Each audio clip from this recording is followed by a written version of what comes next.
안녕하세요. 결혼을 앞두고 있던 20대 후반의 여자입니다. 하마터면 사기 결혼 당할 뻔했어요. 처음에는 예비시 부모님이 문제인 줄 알았는데 알고 보니 결혼 상대였던 남자친구가 더 문제였네요. 오는 6월에 결혼식을 올리기로 되어 있었고 정말 청첩장 돌리기만 하면 모든 준비가 끝난다고 봐도 될 정도로 결혼을 코앞에 두고 있었습니다. 남자친구는 저보다 6살 연상입니다. 연애는 2년 반 정도 했고요. 남자친구 나이가 있다 보니 남자친구 입에서 결혼 이야기가 먼저 나왔어요. 아무 문제 없이 연애하고 있었지만 생각지도 못한 결혼 이야기에 당황스러웠던 건 사실입니다. 마음의 준비는 되어 있었을지라도 현실적인 준비는 되어 있지 않았거든요. 못해도 제 통장에 1억 정도는 모아놓아야 한다고 생각했는데 실상은 그의 절반도 안 되는 4천만 원이 전부였었기 때문이에요. 남자친구한테도 솔직하게 말했어요. 나랑 평생 함께 살고 싶다는 말은 고마운데 현실적으로 나는 아직 준비가 안 된 것 같다고요. 남자친구는 처음에 제가 돌려서 거절하는 건 줄 알았대요. 그런데 제가 제 입으로 1억 원은 모아놓고 결혼하고 싶다는 사실을 말해왔을 때 그때서야 제가 싫어서 그러는 게 아니고 경제적인 여건 때문에 결혼을 망설이고 있다는 걸 알았다고 합니다. 남자친구가 1억 모으기가 말처럼 쉬운 줄 아냐면서 저보고 얼마나 모아놓았느냐고 묻더라고요. 아직 반도 못 모았다고 하니 2천이냐 3천이냐 하면서 제가 정확하게 얼마를 모았는지 떠보려고 하길래 오빠는 얼마나 모아놓았냐고 제가 먼저 물었습니다. 오빠가 말해주면 나도 말해주겠다고요. 남자친구는 끝까지 대답을 해주지 않았어요. 네가 아직 어려서 잘 모르나 본데 결혼이 서로 사랑해서 하는 거지 돈 쫓아서 하는 거 아니라고 보라고. 그렇게 돈 잘 번다는 연예인들도 이혼하지 않느냐. 돈 많아도 마음 안 맞으면 갈라서고 그러는 게 이혼이라고 하면서 말을 돌렸습니다. 그때 직감하기는 했어요. 모아놓은 돈이 별로 없는가 보구나 하고요. 남자친구 말이 100% 틀린 말은 아니에요. 돈만 보고 결혼한다고 무조건 행복한 건 아니라는 걸요. 하지만 사랑이 밥 먹여주는 것도 아니고 무엇보다 제가 정말 돈만 보고 결혼을 생각했다면 애초에 남자친구랑 연애를 시작조차 하지 않았을 거예요. 제가 뭐 원하기만 하면 아무나 골라서 만날 수 있다는 식으로 제 스스로를 과대평가하는 게 절대 아니에요. 하지만 적어도 평범한 집안에 평범한 회사 다니는 남자친구랑 연애를 하는 것보다 요모조모 조건 따져가며 학벌의 직장도 보고 부모님 재산도 보고 그랬을 테죠. 제가 보고 싶었던 건 결혼을 하기 위해 남자친구가 그동안 얼마나 노력하고 미리미리부터 준비해왔는지 였을 뿐이었습니다. 그런데 뭐 당장에 자기를 TV 어디만 틀어도 나오는 톱스타들하고 비교를 하고 있으니 살짝 어이가 없었어요. 저나 남자친구가 직장이 같은 지역에 있어요. 서울 집값도 어마어마하지만 저희 회사가 있는 지역은 집값이 웬만한 서울 뺨치거든요.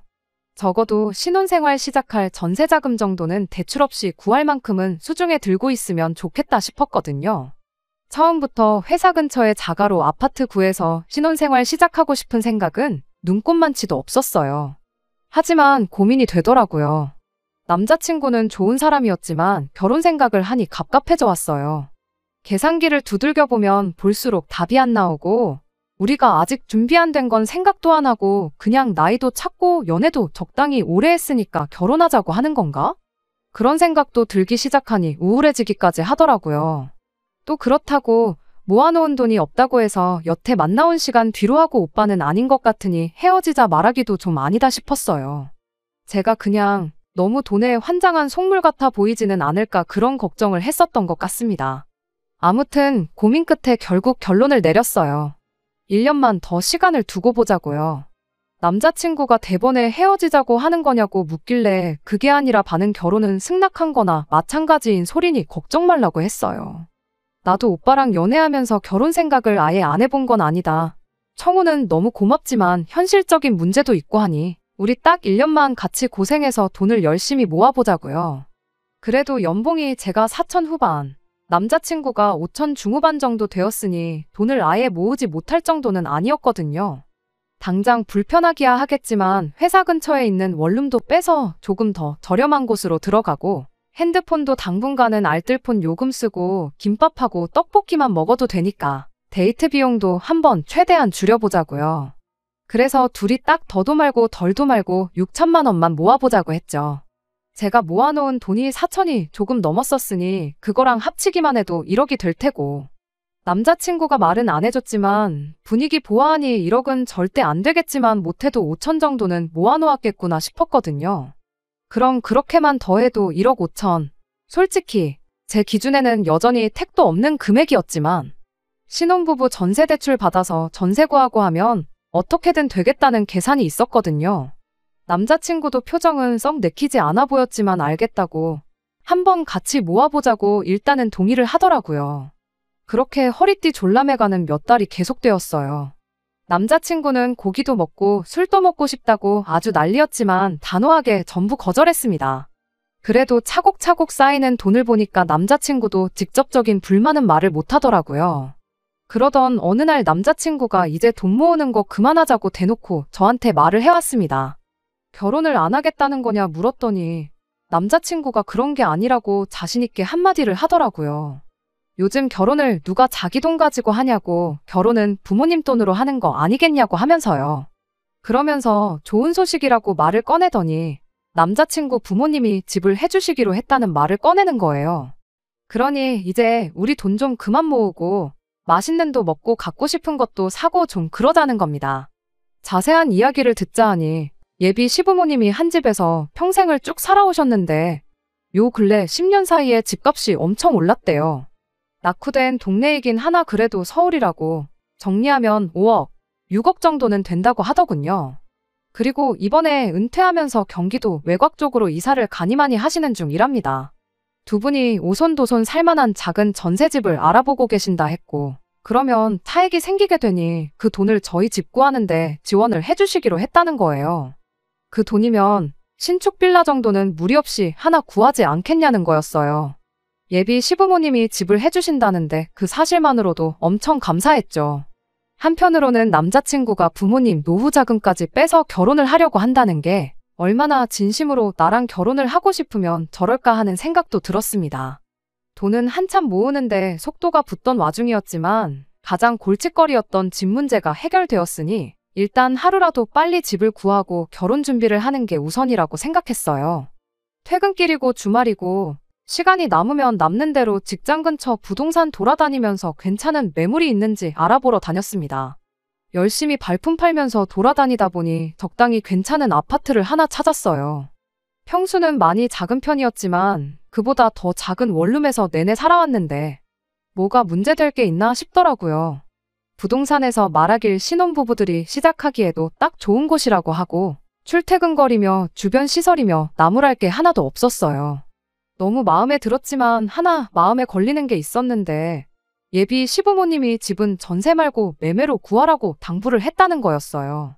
하지만 이쪽 지역 아파트 가격이다 보니 아무리 예비 시댁에서 큰 돈을 지원해주기로 했어도 아파트 매매는 꿈도 못 꿀 일이었죠. 돈을 해주겠다고 했을 때도 신축 빌라를 콕 집어서 이야기했던 걸 보면 말 다 했죠. 남자친구한테 집을 보여주면서 부모님을 설득해달라 물어보기도 했지만 남자친구는 단칼에 거절을 했어요. 빌라는 팔 때도 어렵다더라 하면서 오빠가 말하기 뭐하면 내가 직접 물어보겠다고까지 말했지만 안 되는 건 안 되는 거라며 고집 부리지 말라고 하더라고요.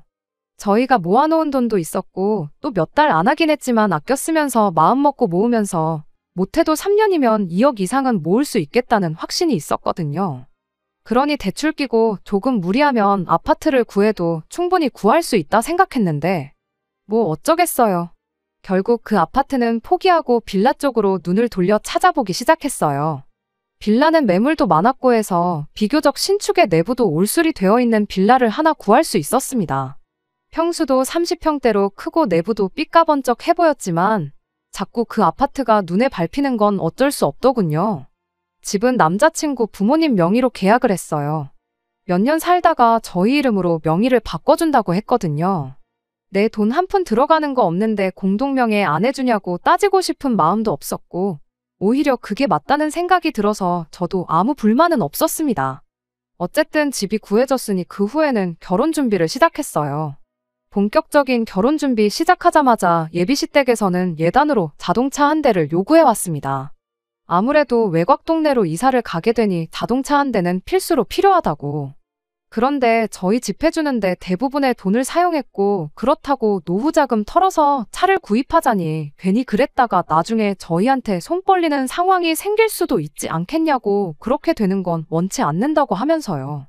저희 부모님께서도 집을 해주셨는데 당연히 그 정도는 하는 게 맞다고 하셨고 남자친구랑 제가 모아놓은 돈도 그대로 남아있는 상황에 신혼집에 혼수 채우고도 많이 남게 생겨서 요구하는 대로 국산 준중형 차 한 대를 뽑아드렸어요. 그 후에 예비 시부모님이 이사 준비를 하기 시작하셨죠. 주말이면 남자친구랑 찾아가 집 정리하는 거 도와주고 그랬어요. 이사 당일날은 저희가 휴가를 내서라도 짐 푸는 거 도와드리겠다고 했는데 요즘 업체에 맡기면 정리까지 다 해주고 간다고 필요 없다고 하길래 알겠다 했습니다. 사실 제가 간다고 뭐 그렇게 큰 도움이 되지 않을 거라는 건 저도 알고 있었기 때문이에요. 대신 이사 끝나고 나면 집들이 때 제가 크게 한턱 쏘겠다고 약속을 했죠. 예비 시부모님 이사하는 날이 다가오던 어느 날 예비 시어머니한테서 아주 큰일이 났다고 전화가 왔어요. 지금 살고 있는 집을 빼줘야 하는데 새로 구한 집에 날짜를 맞춰서 바로 못 들어갈 상황이라고요. 무슨 일이냐 물으니 새 집에 잔금 처리하는데 무슨 문제가 생긴 것 같다며 이걸 어쩌냐며 난색을 표하시더라고요. 그때 마침 저희 신혼집이 생각이 났어요. 어차피 결혼식 올리기까지 시간이 많이 남아있던 상황이었고 저나 남자친구가 돈 모은다고 원룸을 옮겼었는데 그 원룸이 계약이 남아있어서 신혼집은 결혼식 올리고 나서 같이 들어가 살기로 했었거든요. 어차피 예비 시부모님 돈으로 해준 집이기도 하고 저희가 결혼식 올리기 전까지는 빈집이니까. 일단 그 집에 들어가 계시고 이사갈 집 문제를 해결하는 게 어떻겠냐고 제가 먼저 제안을 했죠. 처음엔 예비 시부모님은 그래도 어떻게 신혼집인데 당신들이 들어가 살겠냐며 거절하셨어요. 저는 바보같이 이게 처음부터 전부 짜여진 판이라는 건 생각도 못하고 예비 시부모님을 설득했죠. 집을 빼줘야 하는 상황에 어디 가 계실 곳도 없는 거 아니냐. 그냥 몸만 가시는 것도 아니고 짐도 있는데 남자친구 원룸에 들어가 계실 상황도 아니지 않느냐고요. 잔금 문제만 해결되면 이삿날이야 다시 정하면 되는 거 아니겠냐고. 이사 비용이 2배로 들긴 하겠지만 그게 뭐가 중요하냐고 했죠. 예비 시부모님은 마지못해 그럼 그렇게 해야겠다고 저한테 고맙다고 해줬습니다. 이제와 생각해보면 제가 먼저 신혼집 이야기를 꺼내지 않았다면 예비시댁이 되었든 남자친구가 되었든 일단 당분간 신혼집에 가 있는 걸로 하자고 했을 거예요. 이미 다 짜여진 판이었고 외통수나 마찬가지인 상황에 그 계략에 보기 좋게 당해버린 거예요. 그렇게 예비 시부모님이 신혼집에 이삿짐을 옮겨놓고 며칠이 지나서 다시 저에게 연락이 왔어요. 아무래도 사기를 당한 것 같다며 이거 계약금만 날리게 생겼다고 앓는 소리를 하더라고요. 그때는 저도 붕괴해서 뭐 그런 사기꾼들이 다 있냐고 제가 힘닿는 데까지 도와드리겠다고 했죠. 예비 시부모님도 경찰에 아는 사람도 있고 하니 일단 이 집에서 지내면서 알아봐야겠다고. 신혼집인데 먼저 짐 풀어서 미안하다고 하시는데 저는 또 속도 없이 괜찮다고 대답을 했네요. 아무튼 그렇게 예비 시부모님이 신혼집에 당신들 짐을 풀게 되었습니다. 그런데 그때로부터 한 달 정도 지났을 때부터 무언가 이상하다는 생각을 받았어요. 언제부터인가 예비 시부모님하고 통화를 할 때면 뭐 알아보고 있다고만 하지 진행 과정이 어떻게 된다는지 자세한 건 하나도 모르고 계시더라고요. 그 알고 지낸다는 경찰분이 해결사니까 그분이 알아서 해주실 거다 하면서 너무 마음 놓고 지내고 있는데 계약금이라고 해도 한 푼 두 푼이 아닌데 그 어떤 걱정거리 하나 없어 보이는 게 의아했습니다. 그 뒤로부터 저는 매 주말마다 상황이 어떻게 되고 있냐고 물어봤지만 역시나 돌아오는 대답은 그 경찰분이 알아보고 있다더라. 진척이 있으면 먼저 연락을 주지 않겠냐. 힘들게 일하는 사람 보채봤자 반발심만 사지. 이럴 때는 그냥 조용히 기다리고만 있는 게 맞는 거라면서요. 신혼집에 들어갈 저희 가정가구도 알아보고 해야 할 텐데 결혼식 날짜가 다가오면 다가올수록 속이 타는 건 저 혼자뿐이지 큰 돈을 사기당했다는 예비 시부모님도 신혼집에 저랑 같이 살림 차릴 남자친구도 그 누구도 급해 보이는 게 없었습니다. 혼자 마음 따라봤자 해결될 게 없으니 어떻게 저라도 나서서 해결을 봐야지 싶어서 아예 제가 신혼집으로 찾아갔어요. 예비 시부모님이 들어가 살기 시작한 이후로 한 번도 다녀가지 않았는데 들어가 보니 아주 제대로 짐을 풀어놓으셨더라고요. 며칠을 지내더라도 냉장고나 TV, 침대같이 생활하는데 꼭 필요한 살림들 가지고는 이런 말 하기 좀 그런데 아주 신발장에 신발부터 찬장에 그릇까지 싹 다 정리를 해놓고 살고 계셨어요. 심지어 소파랑 커피 테이블은 아예 새로 구매를 하셨나 보더라고요. 예고 없는 제 방문에 연락도 없이 무슨 일이냐고 당황하시더라고요. 제가 긴히 말씀드릴 게 있다고 하니 제 의도를 눈치챈 건지 남자친구도 집으로 부르더군요. 우리 아들 오면 그때 같이 이야기하자고 일단 저한테 차 한 잔 내주시고 소파에서 기다리고 있으라고만 하셨습니다. 남자친구 없어도 충분히 할 수 있는 이야기인데 기어이 남자친구를 부르겠다니 그때부터 무언가 안 좋은 촉이 들기 시작했어요. 곧이어 남자친구가 집에 도착했고 어렵게 이야기를 꺼냈는데 그때 곧바로 본색을 드러내더군요. 너네한테 집 구해주려다가 팔자에도 없는 사기도 다 당해보고 요즘 심적으로 너무 힘들고 지쳐서 새로 집을 알아보고 싶은 생각이 없다더니 마침 집도 넓은데 그냥 이 집에서 다 같이 지내는 게 어떻겠냐고 대놓고 통보를 하더군요. 빈 방도 많은데 놀려서 뭐 하냐고 일단 한번 같이 살아보잡니다. 평생 같이 살자는 건 아니고 당신들도 이 사건이 어느 정도 정리되고 하면 그땐 이사를 나갈 테니 절대 합가하자고 하는 소리가 아니라는데 솔직히 이 상황에 그 말을 누가 믿겠어요. 시간이 해결해 줄 거라며 느긋하게 있을 때부터 어느 정도 안 좋은 예감이 들긴 했는데 이 정도일 줄은 상상도 못했죠. 뭐라고 확답은 못 드리고 집에서 나와 근처에 있는 카페로 향했어요. 남자친구랑 단둘이 이야기 좀 나눌 계획이었죠. 그런데 이게 예비 시부모님 두 분의 계획이 아니라 남자친구도 같이 세운 작전이었다는 걸 눈치채게 되었습니다. 대뜸 진명의 이야기부터 꺼내더라고요. 사실 따지고 보면 집도 우리 부모님 이름으로 되어 있는데 우리가 나서서 나가라 마라 할 수도 없는 노릇이지 않느냐고요. 그리고 생각해보면 우리한테 이득이라는 거예요. 일단 부모님이 살림살이 쓰던 거 다 가져왔고 필요한 건 전부 새 걸로 구입하셨으니 우리 혼수 비용을 아낄 수 있다는 거죠. 우리 대신 엄마가 집안일도 해주실 테고 나중에 아이까지 생기면 애들도 맡길 수 있는 거 아니냐고. 그냥 우리는 하던 대로 맞벌이 하면서 돈이나 모으고 있으면 되는 거 아니겠냐는 겁니다. 아무리 생각해도 우리가 이득 보는 것밖에 없지 않냐고 저를 살살 꼬드기는데 그때 확신했던 것 같아요. 애초에 처음부터 집 사주는 이야기는 없었고 돈 때문에 제가 결혼을 망설인다니 아예 부모님 합가시켜서 같이 살게 할 생각으로 예비 시어머니는 물론이고 남자친구까지 같이 판을 짜놓았었다는 걸 말이죠. 눈에는 눈, 이에는 이라고 저도 남자친구 한번 떠봤어요. 안 그래도 집 해주신다고 했을 때부터 차라리 같이 살면 안 되나 그런 생각도 했었다고 말했죠. 남자친구는 제 말을 그대로 믿고는 그 자리에서 바로 자백을 해버리더라고요. 그랬냐고 그럴 줄 알았으면 그냥 처음부터 같이 살자고 말할 걸 그랬다고요. 보통 부모님 모시고 살자고 하면 다들 싫어하니까 괜히 거절당하는 것보다 자연스럽게 합가할 상황을 만드는 게 좋겠다 싶어서 이렇게 연기까지 한 거라고 혼자 신이 나서 떠드는데 그 웃고 있는 면상에 그대로 마시고 있던 아메리카노를 잔째로 뿌려버렸습니다. 드라마에서나 볼 법한 장면을 실제로 봤으니 카페 안에 있던 사람들이 전부 저희를 쳐다보더라고요. 평소였으면 남들 이목이 집중되면 괜히 말도 제대로 못하는 저였는데 그날은 열받아서 그랬나 큰 소리가 절로 나오더라고요.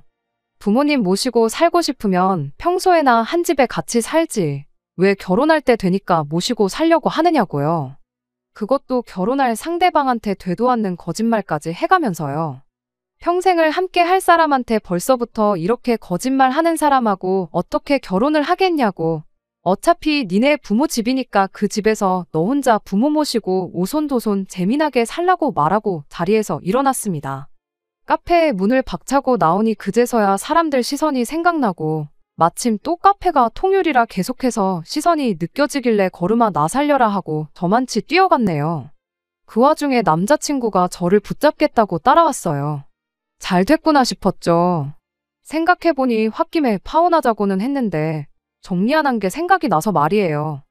니네 집에서 사기 결혼을 빌미로 뜯어간 내 돈은 이런 단위까지 틀리지 않고 정확하게 계산해서 일주일 내로 내 앞에 가져오라고 했어요. 그렇지 않으면 민사의 형사까지 내가 할 수 있는 모든 방법을 총동원해 콩밥 먹여주겠다고요.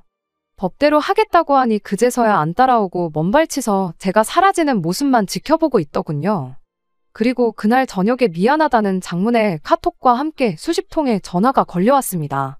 안 받고 무시하고 있다가 마지막으로 다시 한번 경고해 주려고 전화를 받았습니다.